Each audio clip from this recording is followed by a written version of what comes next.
আরজিকর কাণ্ডে ইতিমধ্যেই যাদেরকে জিজ্ঞাসাবাদ করছে সিবিআই এবং অভিযুক্ত সঞ্জয় রায়, তাদের পলিগ্রাফ টেস্টের অনুমতি দিয়েছে আদালত।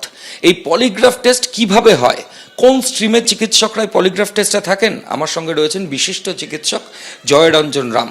আমরা কথা বলে নেব। ডাক্তারবাবু, আপনার কাছে ফার্স্ট যে প্রশ্ন, যে পলিগ্রাফ টেস্টে কোন স্ট্রিমের চিকিৎসকরা থাকেন এবং মূলত কোন কোন প্যারামিটার সেগুলো দেখা হয়?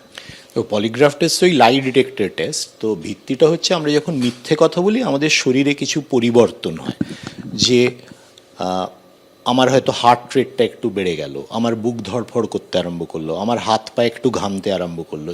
যখন মনে করো আমাদের কেউ জেরা করছে আর আমরা ক্রমাগত মিথ্যে কথা বলে যাচ্ছি, তো যারা মিথ্যে কথা বলতে ক্রমাগত অভ্যস্ত নয় বা একই মিথ্যে কথা তারা বারবার বলছে না, তাদের মধ্যে সবার মধ্যেই আমাদের মধ্যে কিছু শারীরিক পরিবর্তন হয়। তো পলিগ্রাফ টেস্টে যেটা করা হয় যে আমার শরীরে মনে করো ব্লাড প্রেশার নেবার জন্য যন্ত্রটা লাগিয়ে রাখা হবে, আমার পালস রেট দেখার জন্য একটা যন্ত্র লাগানো হবে, এবং আমি কতটা নড়াচড়া করছি। একটা থাকে যে মনে করো আমি যখন মিথ্যে কথা বলি আমরা একটু অস্থির হয়ে শারীরিক নাড়াচাড়াটা আরও বেশি করি, তো সেই কতগুলো জিনিস ওরা মেজার করে। তো এইখানে দেখো একটা কম্পিউটারের একটা ছবি দেখাচ্ছি, সেইটা যদি তোমরা দেখাতে পারো তাহলে বুঝতে পারবে যে একজন, আমরা দেখাবো। ডাক্তারবাবু সরাসরি দেখাচ্ছেন। আমি একটু এখানে দুজন কাল্পনিক ক্যারেক্টার রয়েছে যাদের পলিগ্রাফ টেস্ট হচ্ছে, আপনি যদি একটু এক্সপ্লেন করে দেন। হ্যাঁ, তো মনে করো এখানে যেরকম দেখাচ্ছে যে ব্রিদিং রেটটা দেখছে, ঠিক আছে, শরীরের মানে আমাদের কতটা বুকের ওঠানামা হচ্ছে, কতটা পেটের ওঠানামা হচ্ছে, আমাদের পালস রেটটা কীরকম থাকছে, আমাদের ব্লাড প্রেশার কতটা থাকছে, এইগুলো সব মেজার করা হচ্ছে। এই বিভিন্ন তারগুলো গিয়ে একটা কম্পিউটারের সাথে যুক্ত হচ্ছে, সেইখানে রেকর্ডিংস হচ্ছে ক্রমাগত। একটা প্রক্রিয়া রয়েছে যে প্রথমে আমাকে খুব সাধারণ কতগুলো প্রশ্ন করে আমার এই মেজারমেন্টগুলো নেওয়া হবে, যে আমার নাম কি, আমার বাড়িতে কি কে কে আছেন, আমি কোথায় কাজ করি, যেগুলো আমরা জানি যে এগুলোর আমি সত্যি কথা বলছি। এই ধরনের কিছু সাধারণ প্রশ্ন করে আমার একটা বেসলাইন রেট নিয়ে নেওয়া হয়। তারপর যে আরও জটিল প্রশ্নগুলো, যেগুলো সন্দেহভাজনের প্রশ্ন, সেইগুলো আমাকে করা হবে। স্কিনের মধ্যেও কিছু চেঞ্জেস দেখছি। স্কিন কন্ডাক্টিভিটি মানে আমার ঘামটা বেশি হবে।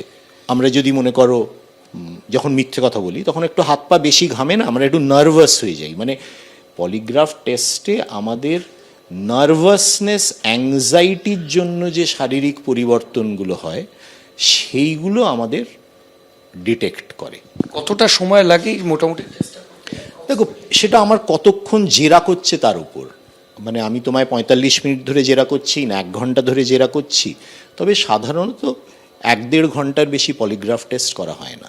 এবং আপনি বলছেন যারা হ্যাবিচুয়াল অফেন্ডার তাদের ক্ষেত্রে পলিগ্রাফ অন্যরকম রিপোর্ট আসতে পারে। হয় হ্যাবিচুয়াল অফেন্ডারের মানে ক্ষেত্রে সেটা হতে পারে, বা আমার হয়তো ওই মিথ্যে কথা বলতে বলতে আমি অভ্যস্ত হয়ে গেছি, বা আমি রিহার্সাল দিয়ে নিয়েছি। আরেকটা আমার কিছু ক্ষেত্রে মনে হলো আমি যদি জানি যে আমার পলিগ্রাফ টেস্ট হবে, তাহলে আমি একটা অ্যাংজাইটি কমানোর ওষুধ খেয়ে নিতে পারি। আমি একটা হয়তো আমার পালস রেট, হার্ট রেট কমে সেরকম একটা ওষুধ খেয়ে নিতে পারি। যাদের একেবারে মনে করো অভিযুক্ত আসামি যারা হয়তো জেলে আছেন, মানে কাস্টাডি পাননি, মানে কাস্টাডিতে আছেন, তাদের ক্ষেত্রে হয়তো ওষুধ খাওয়াটা সম্ভব হবে না। কিন্তু আমায় যদি তুমি আজকে বাড়ি থেকে নিয়ে গিয়ে সিবিআই এর অফিসে পলিগ্রাফ টেস্ট করাও, আমি তো জানি যে ময়ূখ আমার পলিগ্রাফ টেস্ট করবে, তাই আমি একটা অ্যাংজাইটির ওষুধ খেয়ে আমি চলে গেলাম, তখন আমার কিছুই তারতম্য হবে না, তাই ধরা পড়বে না।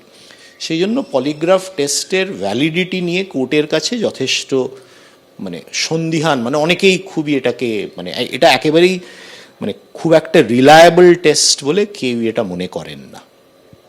আমরা কথা বলছিলাম ডক্টর জয়রঞ্জন রামের সঙ্গে। তিনি স্পষ্টভাবে যেটা জানিয়ে দিলেন যে এই পলিগ্রাফ বা লাই ডিটেক্টর টেস্ট এটা ঠিক কী প্রক্রিয়া হয়। ক্যামেরা প্রবীর দের সঙ্গে ময়ূখ ঠাকুর চক্রবর্তী, এবিপি আনন্দ, কলকাতা।